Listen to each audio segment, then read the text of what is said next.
Have you ever been so focused on something, so totally in the zone, that you might have missed what was happening right under your nose? We all like to think we're pretty observant, right? That we see the world for what it is. But what if I told you that's mostly just an illusion?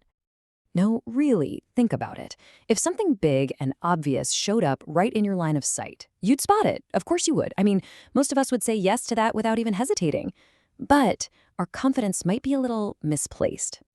See, when a couple of scientists decided to actually test how observant we are, they found this amazing glitch in how we perceive things.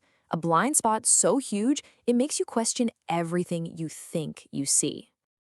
Okay, so let's break down how they figured this out. We're going to walk through one of the most famous psychology experiments of all time.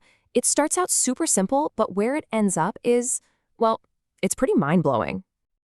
Okay, so picture this. You're watching a short video. On the screen, you got two teams of people passing basketballs around. One team is wearing white shirts, the other team's wearing black. They're just kind of moving around, weaving in and out, passing the balls. Pretty standard stuff. Now, you get a very specific job. Your one and only task is to count how many passes the players in the white shirts make. That's it.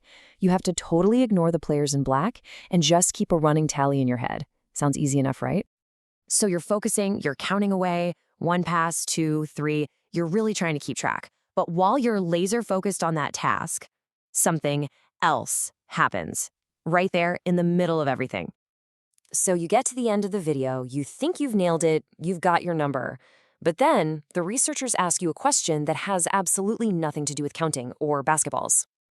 They ask you, hey, while you were counting the passes, did you happen to see the person in a full gorilla costume walk into the middle of the game, stop, thump its chest, and then just walk right off? Now, if you're like about half of the people in the original experiment, your answer would be a completely stunned, what gorilla? Yep, that's right. Around 50% of the people watching, looking directly at the screen, are totally oblivious. They never even see it. So what on earth is happening here? Well, the researchers who did this study, Daniel Simons and Christopher Chabris, they put it perfectly.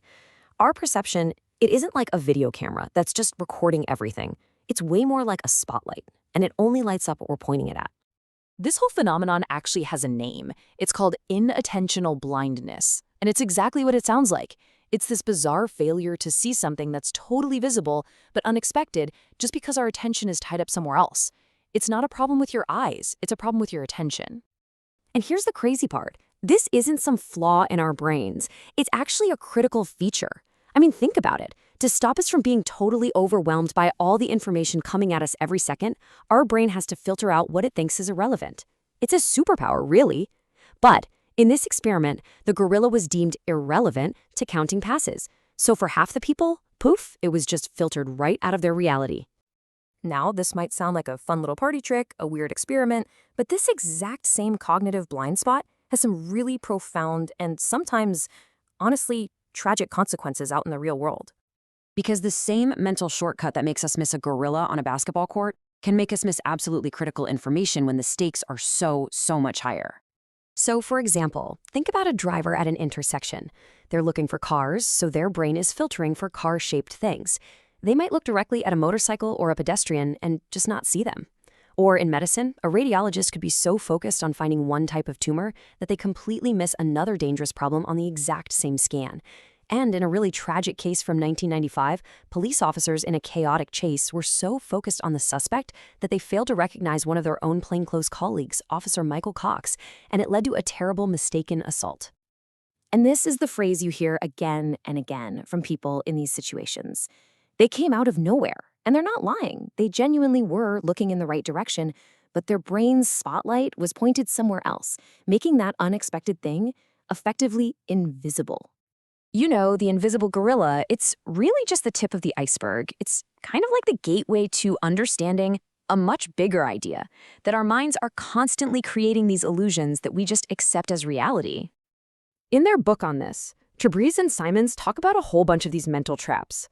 So inattentional blindness is just one really powerful example of how our intuition can be dead wrong.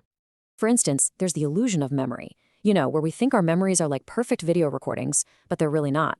They're more like creative reconstructions. Then there's the illusion of confidence, where we assume that because someone sounds really sure of themselves, they must know what they're talking about. We also have the illusion of knowledge, thinking we get how something works, like a bicycle, until someone asks us to explain it. And finally, the illusion of cause, where our brains are just wired to see patterns and link things together, even when it's just a total coincidence. So here's the big takeaway. Our brains are built to take shortcuts, to make assumptions, to filter things out, and most of the time, that's incredibly useful. But it also means we're susceptible to these pretty major illusions. Our gut feeling feels so right, but it can be based on things we didn't see and memories that aren't quite true. The whole invisible gorilla experiment, it doesn't just teach us about attention. It teaches us a bit of humility. It's a reminder to maybe question our own certainty once in a while.